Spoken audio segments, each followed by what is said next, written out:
We'll go ahead and call the meeting to order. We have all board members except for Rick present. BDC from the end run a little late possibly. So we have an addition to the agenda. Yep. So there were a couple of consent agenda items that came in throughout the day today. So those have been added to the agenda so that you could take action on those.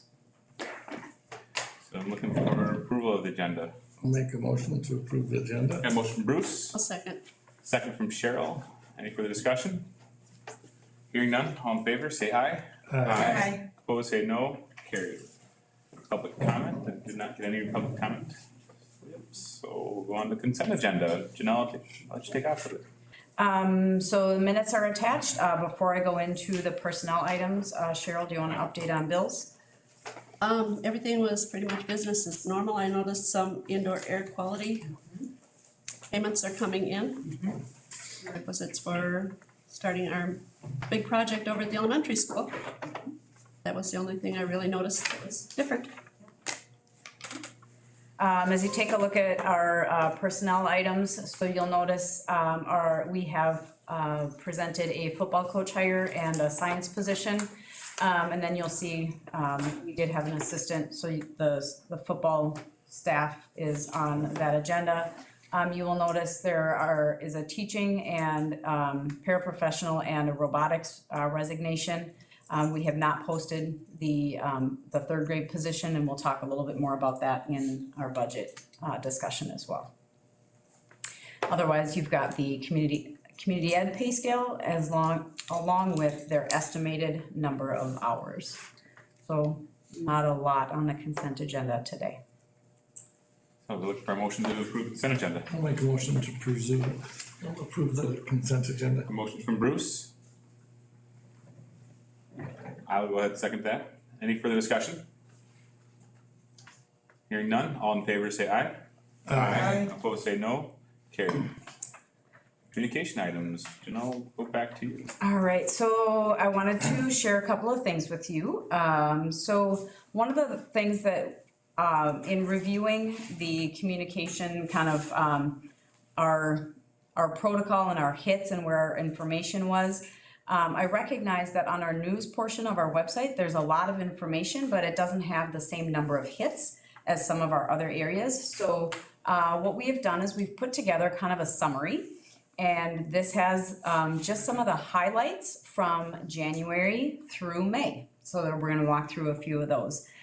So the most I asked our student representatives if they wouldn't mind highlighting the NHS welcome. So that's our January highlight that I wanted to call out. So tell us a little bit about how was the induction and what was your experience with that? So we changed it up a little bit this year because last year for juniors, obviously, it was just in the auditorium with a quick little thing. We didn't get much. And we didn't really want to put on a whole banquet for them because we didn't get anything. No, that was not the motivation. That was not the motivation, no. We decided to save a little bit of money because instead of charging each person who comes $10 to come and visit and see their child get inducted into the NHS, instead we got like a meat and cheese tray. We cut a lot of stuff out of the all pomp and circumstance of the speech and just more meaningful, short, impactful things.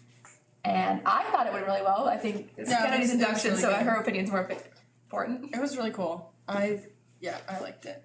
Yeah, You did good. thank you. Awesome. Speech. Good. Well, thank you. Thank you for sharing. And I think it's kind of cool that we have a junior and a senior, so we have both perspectives of the NHS process. Okay. Our February highlights, you kind of take a look at that. One of the things that I just wanted to point out is our 6th grade winter camp. Again, I think that's one of those experiences that really is unique to Paynesville, and I think that our students absolutely experience a really, that is the opportunity for some kids that they won't have at other times in not only in their school career, but maybe, across a lifetime. So I think that's a really important opportunity that we have for our students.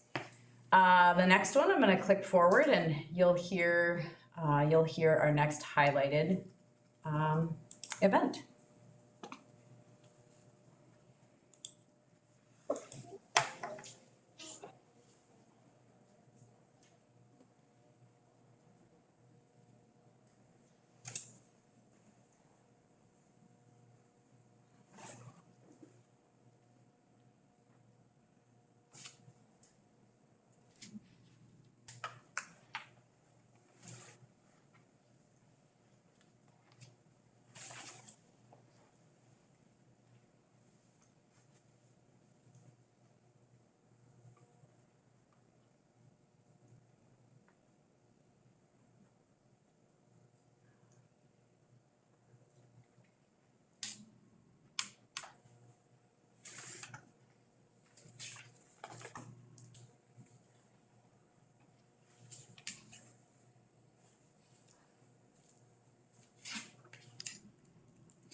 So I wanna just add something that was pretty cool when I went to go pick her up.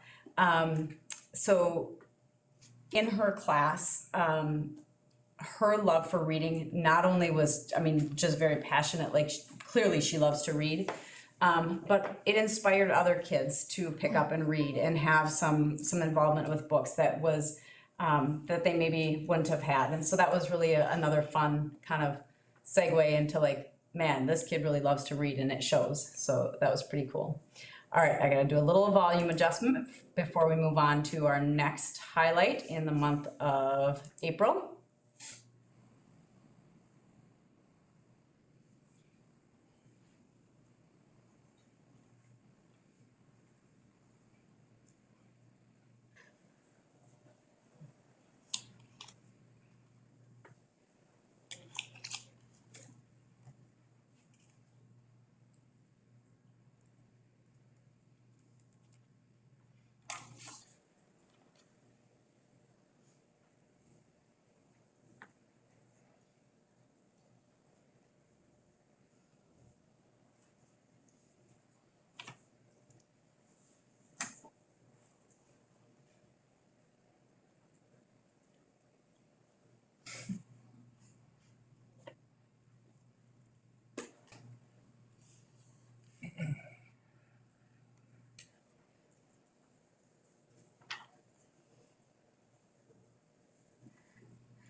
And let me see if we have the actual, I think it's this one right here, right? The link down there. The link down here. Oh, right there. Whoop.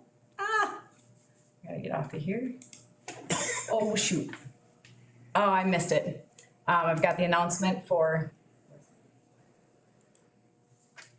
There we go.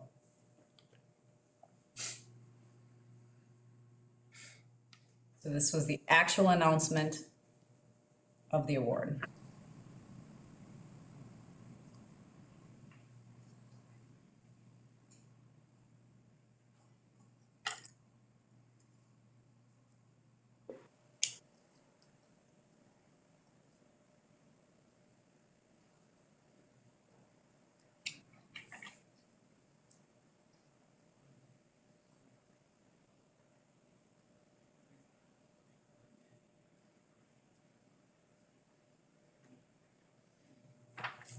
All right, so I talked to a number of people who were there with different, either with their kids or just, it really is, that conference is,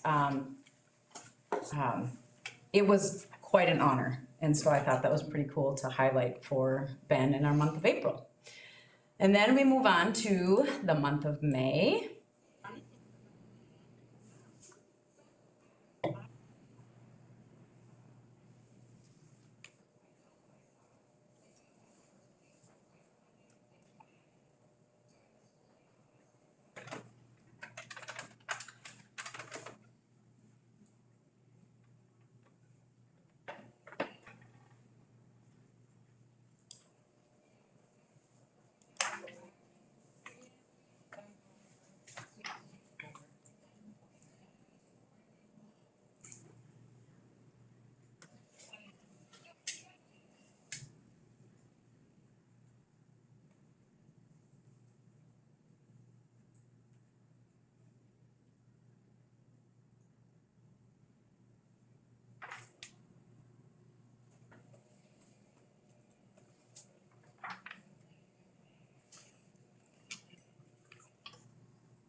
All right, so as you can see from January through May, and we did give May a second one, May is such a busy month.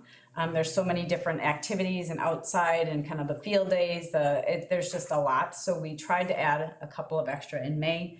But again, really just trying to bring some highlight to the activities and the things that our kids are doing. And at this time of year, our kids are so busy with activities, so this was a way to kind of get their voices to you as well. So that is the summary of January through May. So then the next item that I have, and this is our tech tools. So our tech tools really is kind of a summary of what's happening technology-wise within the Paynesville area schools. So I'm gonna push play and then I'm gonna make it big and we'll be able to listen to Mr. Wolf. And again, the reason Mr. Wolf is not here is because he is with the girls at their, Miranda, help me out, which title is it? Which Subsections. subsection track meet in, they are up in Sock Center. Okay, thank you. So let's listen in.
All right, so he referenced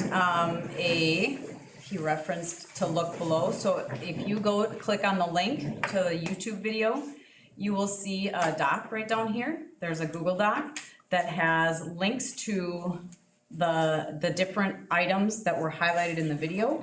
So you can see grade 1, grade 3, all of some of those different activities. So you can click on those and access the information that was shared.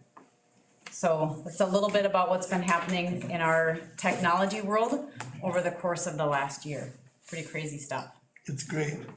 I've never seen a summary like that. Yeah.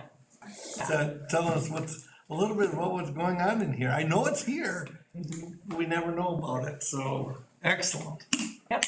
So those are the administrative report items that I have for you today. Committee and organizational reports, any, committee reports, any? Nothing. The Climate and Culture Committee, we met, was that this week? Last week. I was like, Thursday, was it? I don't know. Last Thursday.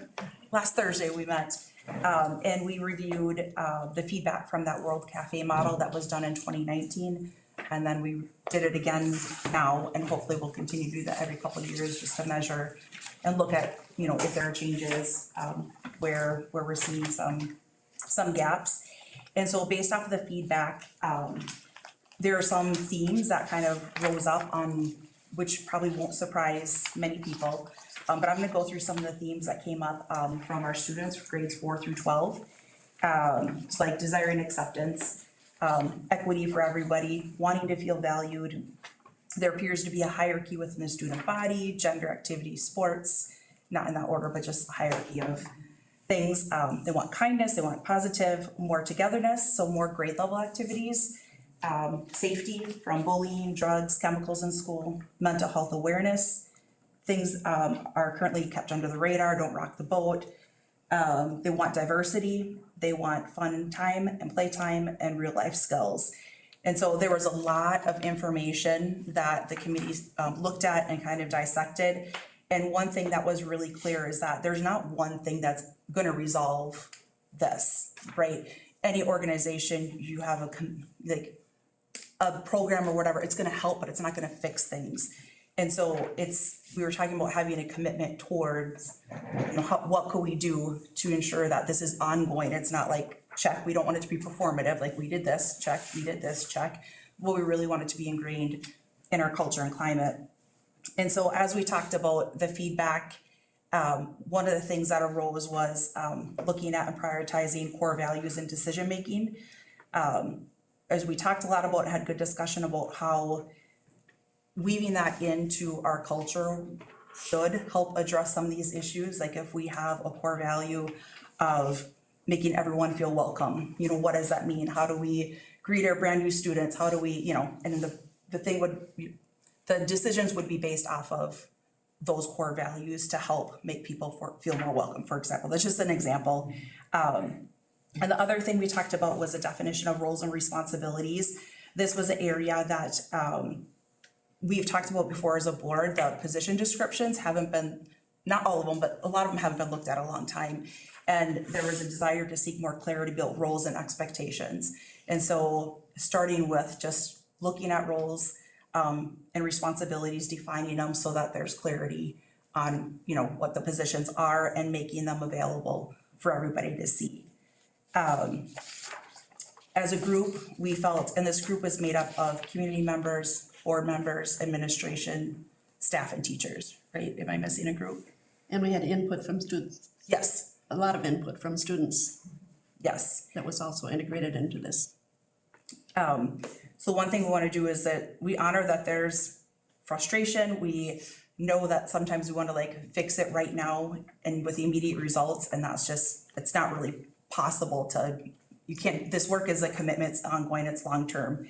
And so we collectively, you know, look for that ideal climate. And so like, again, those words, acceptance, equity, positive, healthy, long-term commitment to sustainable momentum. And we want to also not have the risk of ongoing initiative fatigue. So we want to be careful that we're not gonna, we have to do this program and this program and this program, because that's not going to help. Anything that's very performative, that does, like I said, doesn't mean in the future that stuff like that will happen, but that's not the goal. The goal isn't to provide this checklist so that we can say, we're good, we're done.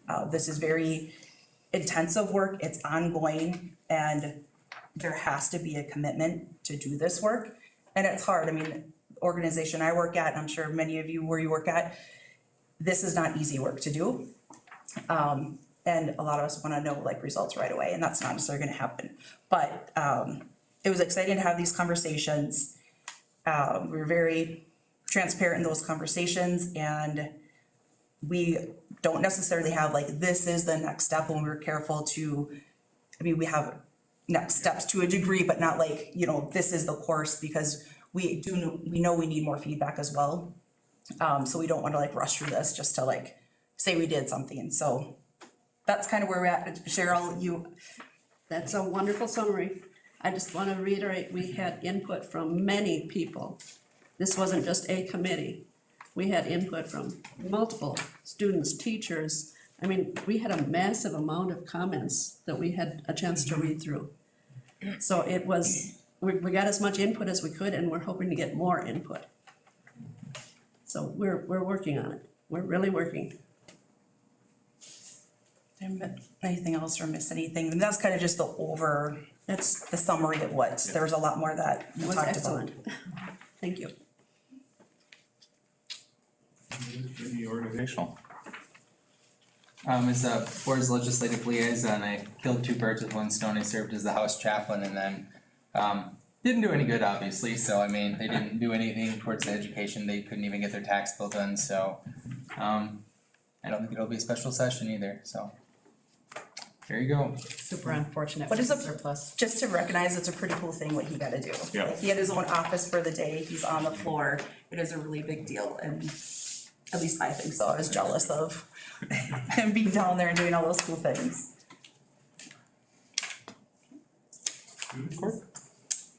As we said earlier, there's a track meet, a girls' track meet. Also there's a girls' golf meet, and then boys' baseball, there's all three, like baby, RC, and they're all home. And then softballs, their playoffs are in Wait Park. And then, The kids' piece. Thursday is just boys' baseball. Right, well, for student council, we just had our fun this Sunday, and we're looking at getting ready for next year and stuff, well, they are, not we, but, at NHS, we helped out with the track and field day today and last week Tuesday, and I mean, Thomas was a great sport, he did a three-legged sack race and everything. Yes, I did. Did you win? Of course. No, I won. I tried to pick my boy up and going as fast as I could. Me and my kid won. It was a lot of fun, and we all had a really great time doing it. Hope we can continue doing it in these upcoming years. We elected our new officer positions. Kennedy's our new vice president. And that's about what we have for now. And I just wanna take a moment to say thank you. Thank you for serving on our board and being a student representative. And I know there's a lot of time commitment in it, and there's probably things that just kind of feel like, man, this is bird walk, kind of craziness. But thank you for being here, and thank you for bringing your voice to our table and having just that role within the school board, so thank you for that. This will likely be your last meeting, won't it? Yes, it will be. Yes, it will that's be. not Not likely, come on. I left the door open for you. We got June left, right? I figured that would be the case. Yeah. And good luck at St. Thomas, right? Thank you. That's good. Awesome. It looks like we have nothing for old business, we want new business, A 2022-23 budget development information. Okay, so I do have Carrie, so if we have questions, she'll be able to hop on and answer questions for us as well. What I did include in this document is a little bit more of a summary. If you click on this link, you will see the familiar document that is the spreadsheet that everybody is really used to seeing. But I did really try to kind of streamline some of the information and summarize that for everybody here. There are a couple of assumptions that we're gonna walk through that really are reflected in the data that you see in front of you. It is a pretty stark a pretty stark reality, if I'm gonna be honest. So, couple of things for assumptions that we have to take a look at, and I'm gonna make that a little bit bigger. So, in the general fund, some of the assumptions include a 2% increase on the formula. So again, we are at the second year of the funding biennium, so we knew what our funding was guaranteed to be. So that is the per pupil, just the plain old general formula increase went from 6,728 to 6,863 per pupil. So that is calculated on 893 students. Okay, and I'll tell you why that's a little bit different. Because when we were making our forecasts, in about November and December, we were calculating based on our census. So our census took into account our kindergarten students that had 10 more kindergarten students than registered right now. Okay, so that's a significant influx. So that's part of where the forecast, again, was based on census, whereas today this is based on what we currently had for our kindergarten enrollment.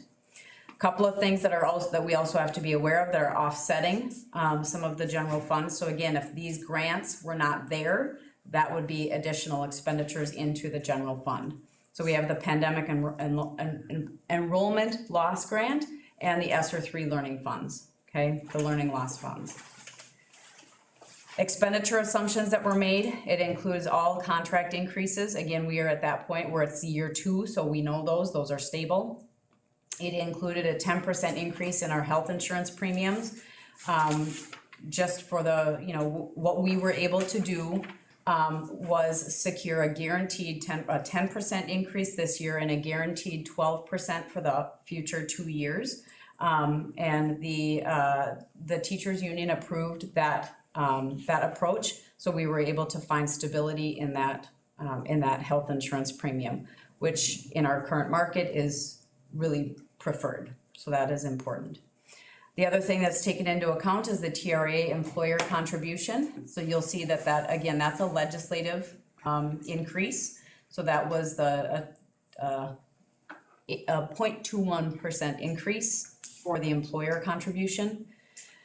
I do think it is important to point out and just share that our expenditure budget is 77% salaries and benefits. Okay, so when we talk about being lean, only 23% of our other expenditures are not salary and benefits. So I think that's important for us to know as we're looking at our general fund, okay? Another really significant, well, I'm gonna come back to that one. So buildings and grounds, FTE is also yet to be determined. From a budget perspective, I did not currently, again, this is a work in progress and this budget is not being proposed for approval today. This is discussionary and the items that were assumed moving forward. I'm currently looking at a slight increase in that position as we walk through the recommendations from the consultant to determine could it be paired with more custodial support so we could have, I am concerned about finding a half-time buildings and grounds position. I think what we're finding is that half-time positions are really hard to fill in this job market, unless we're looking at, there might be people looking to retire and kind of scale back and then we're gonna have pretty consistent turnover. So we want to be mindful of those things. One of the most, I guess, an area that's super concerning to me is the increased fuel cost impacted the projected budget pretty significantly. Oh shoot, I didn't write it down and it's on the notes of the slide. Carrie, if I don't have it right, you'll have to tell me. We budgeted approximately $75,000 for our fuel costs, and our actual cost year to date are about $158,000. So that's a really substantial increase. And so that is completely outside of our sphere of control, right? So I wanna, that's also an important discussion. So what was in that number? Fuel, heating? That's our heating. Heating. So you've got heating, you'd have all the costs associated with, keeping the temperature up inside the Maintaining the- building? How yes. about the cost of running some of the vans? Nope, those aren't. That's another category? So as we've built this assumption, there's a couple of other things that we need to be aware of. Food service, free lunch expires this year. We have not heard any inkling that that will continue. So, lunch fees will resume. Okay, as that happens, there are a couple of things that we need to be mindful of in years past. That has had some impact on the general fund. But it will also have, as you'll see a little bit later, I'm hoping to have some increase in compensatory revenue because hopefully we'll have some more of the free and reduced forms coming back in. So capital funds, that's where we have our subscriptions and licenses.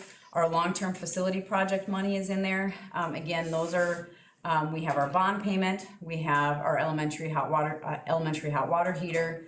The football field water pipe assessment is built into next year's budget. And then finally finishing out the security camera updates, so then we'll have them in all of those areas. Those were the assumptions that were made for the capital funds.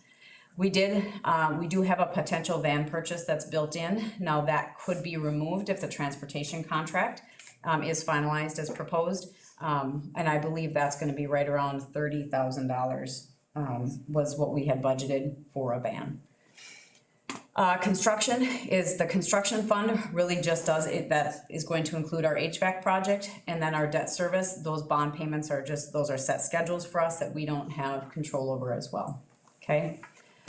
So some things that we have applied for reductions thus far, we have reduced supply budgets, we have also reduced staff development money. We have built in some cost savings with paraprofessional resignations. We had 7 resignations throughout the course of the year, and we are anticipating 5 rehires. Something that we really need to be mindful of there is that when it comes to some of our services, we don't have the option to not replace some of those positions. So it is a really important thing for us to watch carefully, and that's based on student-driven individual education plans. Elementary teacher resignation rehire, so there is some cost savings there. As I mentioned, we have not posted that position. We currently have 61 kindergartners registered, and 61 kindergarten students would not sustain 4 teachers. So instead of hiring and not, and reducing, I think it's advantageous for us to see where our kindergarten conversations fall in with each of our kindergarten families, and then determine where we hire if necessary, okay? Custodial realignment, retire. So again, there has been a realignment of our custodial staff in the PAC area, and I've talked about that one in the past. We also have some retirement and rehire cost savings for employees who have been here for a number of years, and hiring them back at a starting wage versus the longevity. We took a look at our support staff duty days. What we were finding is that we had on days, for example, where we had e-learning days, the paraprofessional staff may not be necessary to have in that same capacity. And so what we looked at is our student duty days are, currently we have 168 student contact in-person days, and then we'll have the training days and the in-service day. So the in-service would be a required day, and then we would have, for the support staff that have the physical, the de-escalation and physical intervention training, that would be an additional day. And that's not required for all staff, so it would be dependent on that. We also have, we've tentatively built in, we're looking for a 0.5 FTE for physical education. The candidate has declined that position. We had 2 candidates in mind. And so we're taking a look at currently just absorbing that position in, restructuring, having some larger classes, offering a few less electives. But that would be, that currently we have that position posted, but we've not had a lot of takers on that. Severance decreases with no retirees, so we have built that in as well, that in next year, we do not have the severance payments that we've had this year. So some variables that are impacting the budget and things that we really do need to be aware of is our kindergarten enrollment. So again, when we did our projections, we had 10 more students than are enrolled. The other thing that does impact is we have 76 students graduating and we expected 70 enrollees. So they're just by pure graduation and enrollment, we have 6 additional students that we don't have funding for. The compensatory revenue, as I talked about, you'll see that that does continue to decline. We, from 21-22 to next year, we are anticipating a $25,000 loss in revenue. And why that becomes so substantial is if you look at from 19-20 to 22-23, that's $170,000 of lost aid. Okay, so that's another huge impact in our budget. With the reinstatement of paid lunch, I do hope that the forms come in that are helping us generate our compensatory revenue, but that is something that will be dependent on completion again, okay? We did have an increase in sub-costs this year. So from 20 to 21 to 21-22, we had an increase of $38,000 year over year. And then you'll see that we did have a significant number of career increments. We had 10 in 22-23 compared to 1 for 21-22. I have a question about the free and reduced lunch forms. I know we've talked about this before. Is it possible for people to fill it out online or a way that people would feel safe and comfortable handing the information and knowing that it's gonna be private and confidential? Is it a federal form? It is, the form has to be completed according to the department, and I think it's the Department of Health, so it is, or not the Department of Health, the Food Service Department. It is a specific form and there is specific criteria that is on the form. We have talked about how do we do this and how do we reassure families that the information is confidential. You know, we could have one point person that fills out the forms with families.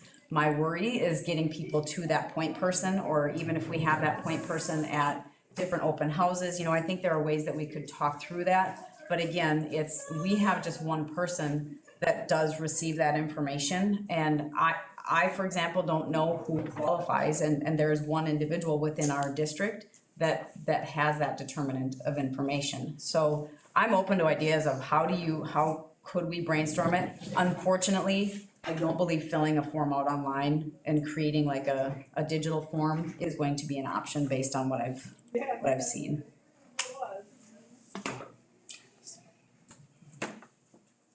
That's too bad. You would think that the state would, well, I wouldn't say that, but I think it's a barrier for people. I don't disagree with you. A few years ago, we talked to a lot of school districts that were working really hard on it, and that was 100% barrier. They didn't believe anything was confidential in the systems. Yeah. And so their systems didn't believe in the confidentiality. So, but if somebody fills in that form, okay, why couldn't they just drop it into a box so one person gets that form? We could do that. Yeah, we could have a That nobody Dropbox for the sees it. forms. So you have people that can fill it out at home. We have one person that's responsible and total confidentiality there, to make sure we have it, and nobody else sees the form. Yeah, no, I You're mean, gonna have people that might wanna help fill out the form that wouldn't really work the same. yeah, But goodness, if this person had to call back a few times because somebody didn't fill in anything correctly, it still would be easier because people would feel that it could be confidential. and it's one person. Handing I it in just absolutely- like one of these things, Yeah. most No, people I aren't get it. gonna do that. They don't want everybody in the countryside to know what earnings they have or anything. Yeah, I understand, yeah. For those families that don't need help, to have a sealed envelope of some sort that they could turn it in with to that one person, so that again, it doesn't feel like you're handing out, you know, here's my social security number and all my pay stubs and this and that, and just laying it on a table and walking away from it, and, you know, not knowing what's happening, you have something sealed where, so if it isn't even to that one person, if it's to either district office, but at least it's in a sealed envelope going directed to that one person. Yeah. So it's, Yep. again, have that opportunity, and again, if I need help filling it out, I'm willing to understand that I'm putting my information out there with that one person, you know, and more willing to do that, whereas there's probably a lot of families that are capable of filling it out, understand the information, understand the questions, just, yeah. Right. When I talked to one of the schools that was doing it, it was important for all the people that didn't qualify to fill it out. Yes. Made a world of difference in and they were able to get enough filled out that the free lunch program existed anyway.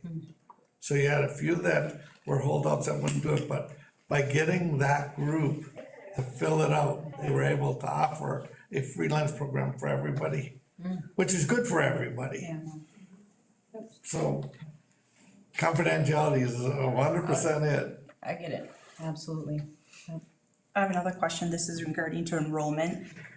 Is there a trend of that happening later in the year, like in college, we're seeing enrollment come later and later, it's being pushed back? Is that a similar thing where families are just waiting to enroll where they're, or is that, or is this common you would know by now? Well, I think historically, the end of May is when the phone calls take place to follow up with families that were not at kindergarten roundup that we had in our census. So by June 14th, at our next meeting, we'll know, have better numbers, so that we can plan that.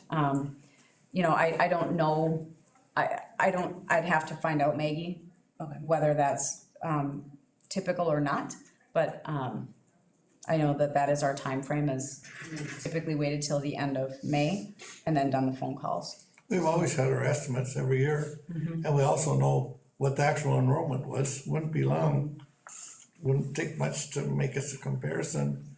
Year after year, it would answer exactly what that is. And I can look at that. Is it consistently 6K students more or relative, you know?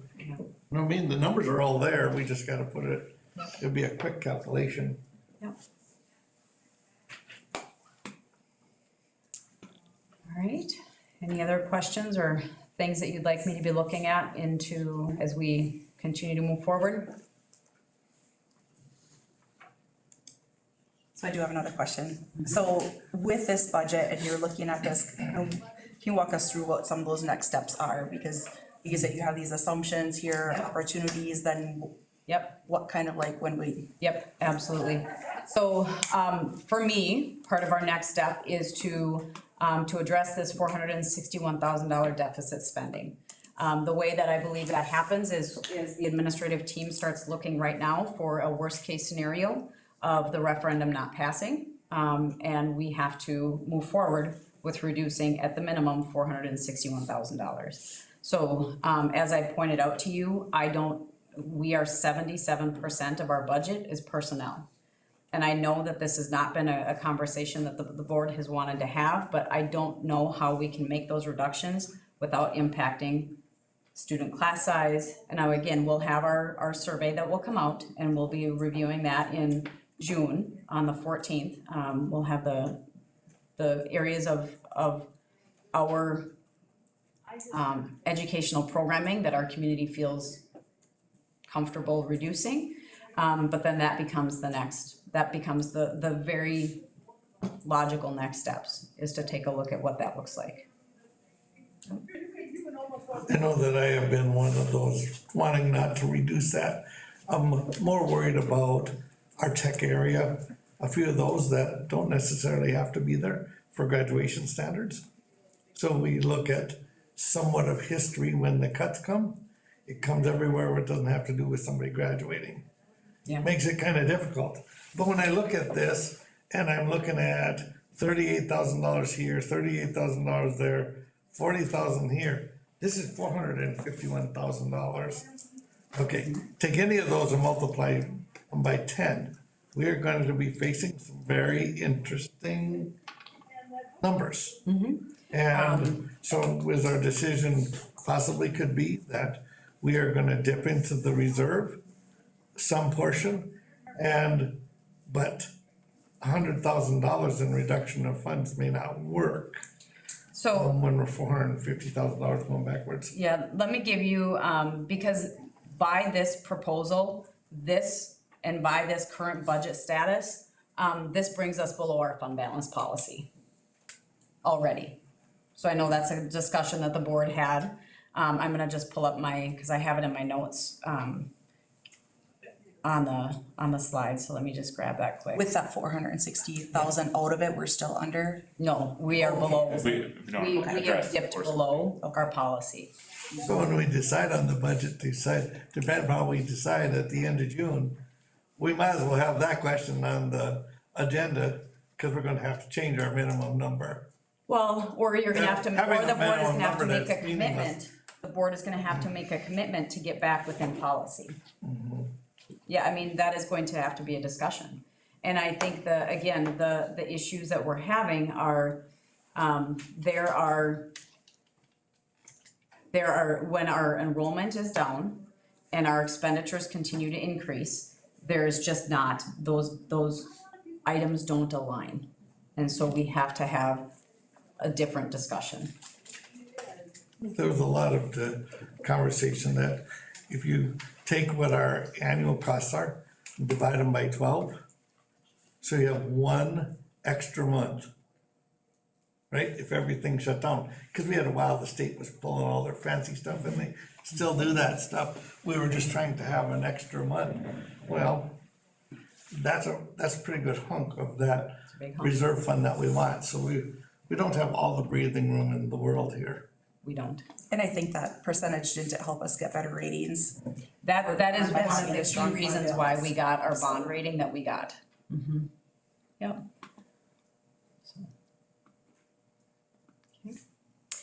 All right, I will continue to update the information for you at our June 14th board meeting, and then hopefully I'll have more solid kindergarten numbers and we'll go from there.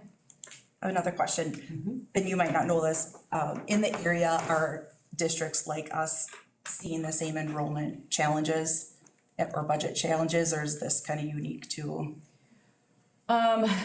I would need to look and see what our neighbors are. I know that some of our surrounding communities are more growing communities and they've not had the reduction in, or the decline in student enrollment. I don't know about our furthest, I don't know about BBE. I know that New London Spicer has brought in, their referendum just passed, and so that has really changed their trajectory. Earlier this fall, Rocori they were spilling over, they had a lot of kids coming in. So that's a different story than ours as well. But I can look at some of our neighboring But communities. those two are schools that are twice the size of us. Correct, they're twice the size, but they're our if you get neighbors. proportionate, when Mr. Pumper was here, this last winter, when Truth and Taxation, he generally has lots of information he talks about. He felt that we were in good shape compared to other schools similar. With our fund balance There have to and be with our. schools like we were, before we had this fund balance, we were sitting at zero. We didn't have any extra money for anything. When somebody was done, we didn't bring anybody in. We had to hit it, but we were just bouncing above statutory operating debt. Right. To try and keep the state from jumping in to operate the school. It's pretty serious stuff, really.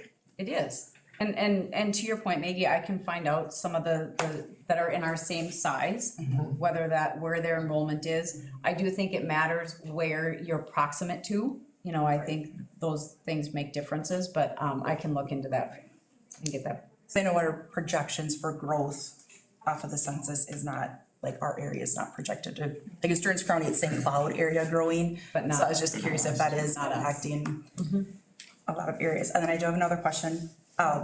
When do we think we'll get the results for that survey? Will we get that before June 14th?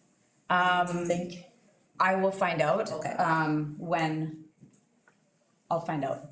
Yep. So that'd be helpful to see that, like, at the same time, if it's possible to get it back. I'd like to look at it long enough before we have to come to our last meeting in June and totally decide what we're thinking. Yep. So as long as we have it to look at, Yeah, I'll find out what their projected publication is. I know they're not able to be here in person, but he was able to join us virtually on that day, so he'll be able to watch on the 14th. Yep, Which is a regular which is our work session work day. session meeting. So Yep, I feel like That's it's what he supposed to did be last Monday, time. but I don't know. I feel like for some reason I was thinking end of May, early June we'd get it, but Yeah, that's I don't just, if remember. if he's finished with it, had the meeting, we can get it, ahead of meeting, just to get it ahead so we Yeah. can digest it. and- Yep. Okay, get all the questions ahead of the meeting too for him. Yep, yes. sounds good.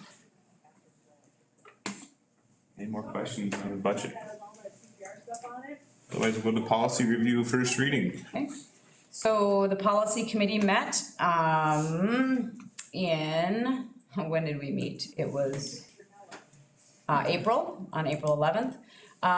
There are you'll take a look at the, policy, the notes from the committee. Pretty straightforward. The biggest thing that I do wanna, kind of acknowledge is on policy 440, and I'm not exactly sure where that kind of, it was in our list, but then 529 really is the parallel policy, and that has been reviewed and adopted. So I just, what I'm gonna propose as we walk through this is that 440 is not, it's not on there anymore, and we go to 529 because that is really, and that's been approved and is part of, has been part of our cycle already. So that would be the only piece I would call out unless the committee has anything different. And then two, just for the committee, so one of the things to note, originally we thought we could put this on a work session and then, have that be the first read, cause it requires no action. But, the way that we have our information written is it has to be available for 20 days for comment. And so there's not enough time between a work session and a business meeting. So that's why they have to be on two separate business meetings. Policy committee, anything else you wanna go forward on those? So then there is no action on that. Yep. Adult Basic Education Glacial Lakes Consortium. So, this is an annual, this is just an annual authorization. This is for our adult basic education consortium that we partner with. And as you pull up the agenda, or I'm sorry, the attachment, you'll see the number of schools that all go together through this consortium. It's ACGC, BBE, Buffalo Lake Hector, Dassel, Cokato, Hutchinson, AMS, Litchfield, New London, Spicer, ourselves, and Wilmer. So, and then they also partner with the Candio High County Jail. So it's an annual authorization, and so the recommendation would be to approve it as presented. I'll make a motion to approve the Glacial Lakes Adult, Basic Education Agreement. I'll second. I got a motion from Bruce, a second from Jake. Any further discussion? Hearing none, all in favor say aye. Aye. Opposed say no. Carried. Upcoming meetings. Hard about summer that comes around is there's For fewer winding meetings. down. Yep. So if anybody see anything on here that is inaccurate or is missing? Unfortunately, they don't wake up. You can't wake someone up. My end at least. So then we'll just look for a motion to adjourn. I had one other Oh, thing. yep. I was able to attend the FFA banquet, and the school board received a National FFA Organization Certificate of Appreciation, which I accepted on behalf of the school board. Thank you, yes. Great, Yes. wonderful, thank you. I move the board to now adjourn. I have a motion from Jake, Second. second from Megan. Any further discussion? Hearing none, all in favor say aye. Aye. Opposed say no. Carried.